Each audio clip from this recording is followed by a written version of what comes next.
ناظرین، بریک سے پہلے بات ہو رہی تھی ڈاکٹر شبیر حسین کے ساتھ بچوں میں کی جانے والی سرجریز کے متعلق. آئیے بات چیت کا سلسلہ آگے بڑھائیں. ڈاکٹر صاحب، جیسے کہ ہم بات کر رہے تھے پیڈیاٹرک ایج گروپ کے اندر جو سرجریز ہوتی ہیں ان کے حوالے سے، میں آپ سے یہ جاننا چاہوں گا کہ عموماً کیونکہ مختلف بیماریاں ابتدائی طور پر بہت معمولی علامات سے شروع ہوتی ہیں اور پھر آہستہ آہستہ ان کی شدت میں اضافہ ہوتا ہے. بچے اپنی شکایات بیان بھی نہیں کر سکتے، تو اس حوالے سے میں آپ سے جاننا چاہوں گا کہ کون سی ایسی علامات ہیں جن پر والدین کو توجہ دینی چاہیے، یا بچے جب آپ کے پاس آتے ہیں تو کس طرح کی شکایات یا علامات کے ساتھ آتے ہیں جن کی بنا پر کوئی ایسی بیماری آپ سسپیکٹ کرتے ہیں کہ اس میں سرجری کی ضرورت پڑ جائے؟ دیکھیں، آئی تھنک ایک آبزرونٹ مدر سے بہتر کوئی نہیں ہے بچے کی بیماری کے بارے میں سب سے زیادہ پہلے پریشان یا تشویش کا اظہار کرنے میں. جی. ایک جیسے بچے ہیں، فار انسٹنٹ کوئی 2-4 مہینے کا بچہ ہے، ہر بچہ روتا ہے، ٹھیک ہے، لیکن کب یہ رونا پیتھولوجیکل ہو جاتا ہے یا بیماری کی علامات ہوتا ہے، آئی تھنک اس میں ہمیں مدر کی فیلنگز کی کافی امپورٹنس دینی ہوگی کہ مدرس جو ہیں وہ بچے کی کرائی کی ٹون، پچ سے اندازہ لگا لیتے ہیں. یہ نارمل بچے کا ضد والا رونا نہیں ہے، بھوک والا رونا نہیں ہے، یا جی. درد والا رونا ہے، ٹھیک ہے. اور درد والا جو رونا ہوتا ہے عموماً وہ کنسولیبل نہیں ہوتا، اتنی زیادہ آسانی سے بچے کو آرام اس نہیں رونے آتا. سے بہلایا نہیں جاتا. اور بار بار اگر وہ انپرووکڈ وجہ سے رو رہا ہے، ٹھیک ہے، اور ساتھ میں اگر وہ فیڈ نہیں لے رہا ہے، تو یہ علامات ہیں کہ some thing is wrong. Similarly چھوٹے بچے ہوتے ہیں کافی فریکوینٹلی وامٹنگ کرتے ہیں، ٹھیک ہے، لیکن اور جن کے بھی گھر چھوٹے بچے ہیں ان کو احساس ہوگا کہ ایک بچہ فیڈ لینے کے بعد تھوڑا بہت دودھ باہر نکالتا ہے، نکالتا ہے. ٹھیک ہے، جو نیچرل ہے.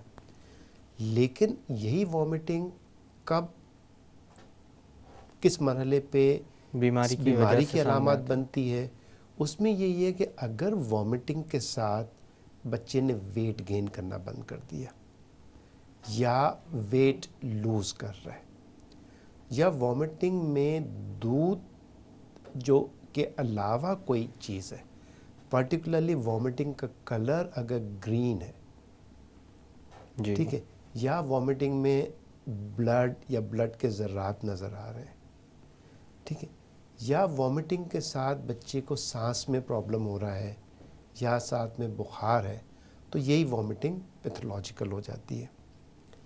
اسی طرح سے موشنز، بہت سارے بچوں کو وقتاً فوقتاً کسی بد احتیاطی کی وجہ سے موشنز ہوتے ہیں، لیکن کب یہ موشن سگنیفیکنٹ اختیار کر لیتے ہیں میڈیکل پوائنٹ آف ویو سے کہ بچے میں پانی کی کمی کے علامات ڈیولپ ہو جائے، کہ اس نے آن ایوریج بچہ 3-4 گھنٹے پہ ایک دفعہ یورین پاس کرتا ہے، جی. اگر وہ نہیں کر رہا، یا اس کا منہ یا آنکھیں خشک ہو رہی ہیں، اور خاص طور پہ اگر پوٹی میں بلڈ آنا شروع ہو جائے، تو جو کامن چیزیں ہیں جو ایک عام بچے میں، ایون ہیلدی بچے میں بعض دفعہ ہوتی ہیں، ان میں بہت ہی ڈیلیکیٹ ڈفرینس ہوتا ہے کہ کب یہ بیماری کے علامات بنتی ہیں.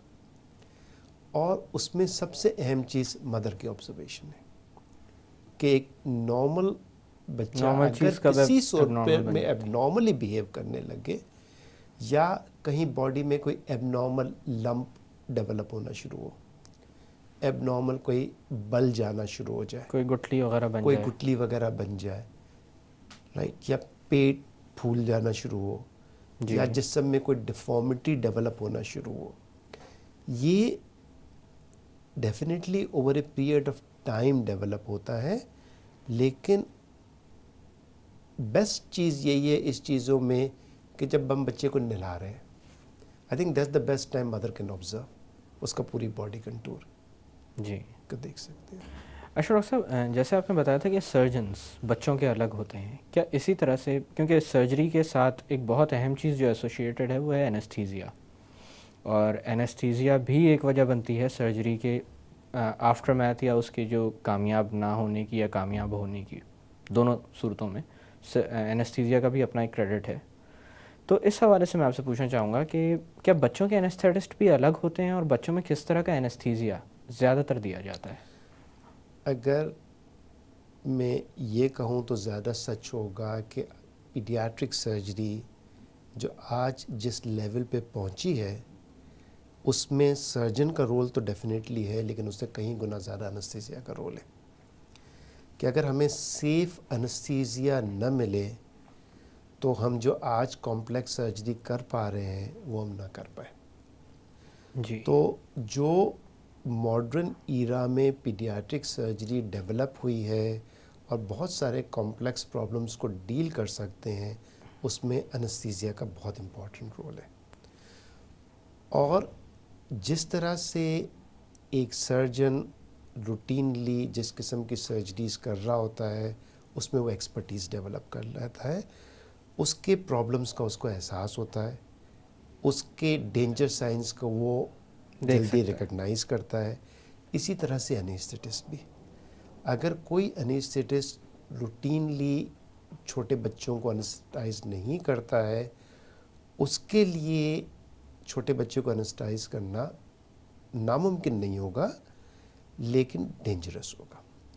تو جو انیستھیٹسٹ بھی ہوتے ہیں وہ بھی کریڈینشلڈ ہوتے ہیں، حالانکہ کوئی سیپریٹ ڈگری اس وقت نہیں ہے یا سیپریٹ فیلڈ آف اسپیشلائزیشن ابھی تک ڈیولپ نہیں ہوئی ہے، لیکن یوزولی وہی انیستھیٹسٹ جو کہ ریگولرلی صرف بچوں کو دیتے ہیں. انستھیزیا دے رہا ہوتا ہے اور بچوں کی فزیولوجی، نیڈز، ڈرگ ڈوزج کے بارے میں اس کو علم ہوتا ہے، وہی بچوں کو انستھیزیا دیتا ہے.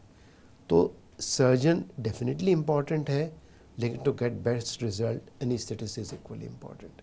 ڈاکٹر صاحب یہاں تھوڑی دیر کے لیے باتوں کا سلسلہ روکتے ہیں. ناظرین وقت ہو ایک چھوٹی سی کمرشل بریک کا. بریک سے واپس آ کر پیڈیاٹرک سرجریز کے متعلق مزید بات کی جائے گی. Stay with us.